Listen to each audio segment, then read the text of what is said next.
안녕하세요. 라뮤나입니다. 지금 원달러 환율이 정말 미쳤습니다. 정말 미쳤습니다. 얼마 전에 환율이 1,450원이 넘었으며 지금은 1,470원을 달리고 있기도 하고 있습니다. 지금 이렇게 환율이 달리고 있는 상황, 원달러 환율이 1,470원이 넘은 이 수치는 흔한 상황이 절대 아님을 알 필요가 있습니다. 이전 1,450원을 넘었던 것은 무려 금융위기였습니다. 그 유명한 2008년 금융위기였으며 역대 최악의 경제기로 뽑혔던 그때 넘어섰는데 그 이후로 15년 만에 처음으로 지금 넘어선 것은 절대 흔한 상황이라고 할 수가 없습니다.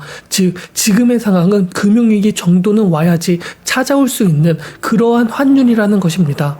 그렇기 때문에 지금 1,450원을 돌파하였고 1,470원이 된 것은 엄청난 것이며 어느 정도 지금 금융위기급 무엇인가를 터졌다고 보여지고 있는 고환율이라고 볼 수도 있는 것입니다. 또한 지금 고환율로 계속 이어지고 있는 이러한 상황이 단기간의 이슈가 아니라 장기화가 될 것 같다는 전망도 많이 존재를 하고 있습니다. 오늘은 이러한 것들을 전반적으로 이야기를 한번 해보고자 합니다. 영상 시청하기 전 라뮤나 구독과 좋아요 꼭 부탁드리겠으며 앞으로도 좋은 내용과 영상으로 보답하고자 노력하고 있으니 많은 관심 부탁드리겠습니다. 그러면 바로 시작해 보도록 하겠습니다. 보통 원달러 환율이 올랐다는 것은 우리 원화의 가치가 달러의 가치 그 사이의 격차가 벌어졌다는 것을 뜻하며 지금 원화의 가치가 하락을 하고 있으며 동시에 달러의 가치가 오르고 있다고 해석을 할 수도 있습니다. 이 원화의 가치가 약해지는 또 달러의 가치가 강해지고 있는 것은 쌍으로 작용을 하고 있다고 볼 수 있는 것입니다. 그래서 격차가 큰 것이고 일단 그렇다면 왜 달러 강세가 만들어졌는지부터 알아보도록 하겠습니다. 그 이유 중 하나로 불리고 있는 것은 가장 최근에 발생한 요인인 미국의 금리 이슈가 될 것입니다. 미국이 기준금리가 5.5% 가까이 오른 것은 어쩌면 원달러 환율에 있어서 1,450원까지 찍게 만든 가장 근본적인 원인일 것입니다. 또 최근 FOMC에서 발표한 것이 있었습니다. FOMC가 무엇이냐면 미국의 중앙은행이 연준이며 연준을 대표하고 연방공개시장위원회 즉 FOMC가 있게 됩니다. 이 FOMC의 가장 큰 역할 중 하나는 바로 기준금리를 결정을 하는 것이죠.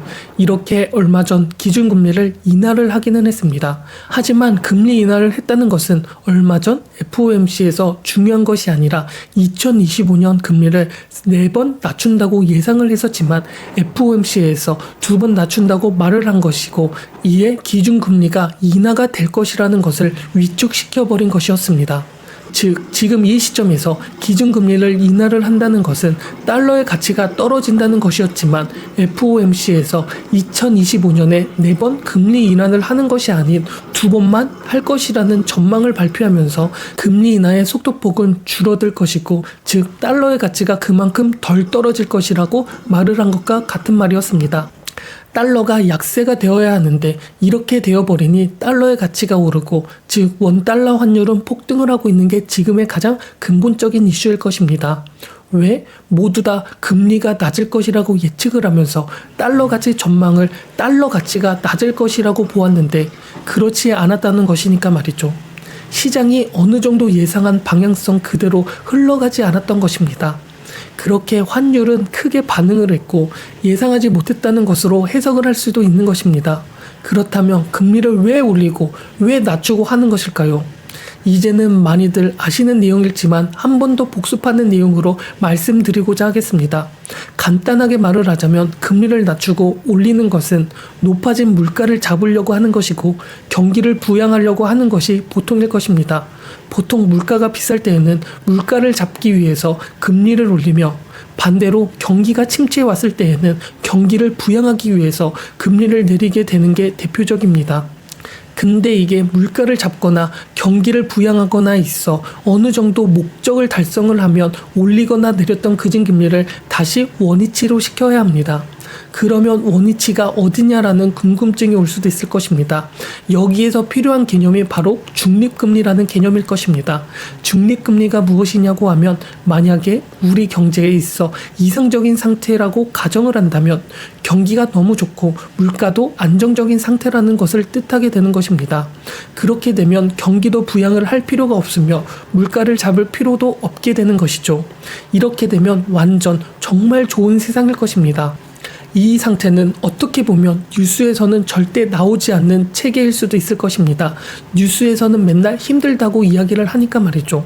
하여튼 이러한 식으로 이상적인 경제 상태가 되었을 때 이 상태에도 기준금리가 있을 것이고 이 정도가 적당하다고 생각하는 기준금리가 바로 중립금리가 되어버리는 것입니다. 예를 들어서 고물가 때문에 기준금리를 높였다가 어느 정도 물가가 잡혀서 이상적인 경제 상태가 된다면 기준금리를 다시 낮출 텐데 언제까지 낮출까? 중립금리라는 것을 찾을 때까지 낮추면 되는 것입니다. 즉 중립금리까지 돌아와야 하는 것이고 미국도 고물가를 잡는다고 한동안 금리를 엄청나게 올렸으니 다시 금리를 낮추면서 중립금리를 찾을 때까지 중립금리를 향해서 내려가는 게 과정 속에 지금 있는 것입니다. 그렇게 지금 FOMC에서 발표한 내용을 보면 이 중립금리가 어느 정도 인상이 되었다고 나온 것이고 이것을 해석해보면 최종적으로 도착해야 할 금리가 더 높아졌다는 것을 말하기도 합니다. 이전만 하여도 물가가 2% 정도가 되면 중립금리를 어느 정도 알아차려서 금리를 그것에 맞춰서 고정을 시켜 놓았으면 됐는데 코로나로 인하여 돈을 어마무시하게 풀고 그것에 대하여 물가도 엄청나게 올랐기 때문에 적립금리 또한 많이 올랐다는 게 기정사실화가 되어버린 것이죠. 그만큼 앞으로 고물가가 더 오래 지속이 된다고 볼 수 있는 것이고 어쨌든 그것만큼은 금리를 덜 내리겠다는 것이기 때문에 환율이 지금 이 상태로 되어 있다고 볼 수도 있는 것입니다. 또 이것과 연관지어 트럼프가 당선이 된 것도 원달러 환율에 영향을 끼쳤습니다. 트럼프가 있으면 왜 미국은 금리를 쉽게 낮추지 못할까요? 이것은 바로 트럼프 정책에 있습니다. 트럼프 하면 대표적으로 생각을 하고 있는 정책이 과연 무엇일까요? 바로 관세 정책이 될 것입니다. 대부분의 나라의 관세를 높이겠다는 것인데 이것을 해석하자면 관세가 높다는 것은 미국 내에서 내수 물가가 비싸게 형성이 될 것이라는 것입니다. 즉 지금도 미국 내에서 물가가 높은 상태인데 관세 전략 때문에 그 물가가 쉽게 떨어지지 못하고 더 오를 수도 있다는 예상을 하고 있기 때문에 금리를 여기에 낮추게 되면 물가는 또 오르게 되는 현상이 나타나기 때문에 트럼프의 미국 관세 전략으로 인하여 금리를 쉽게 낮추지도 못하게 될 수 있다는 전망이 크게 나타나고 있습니다.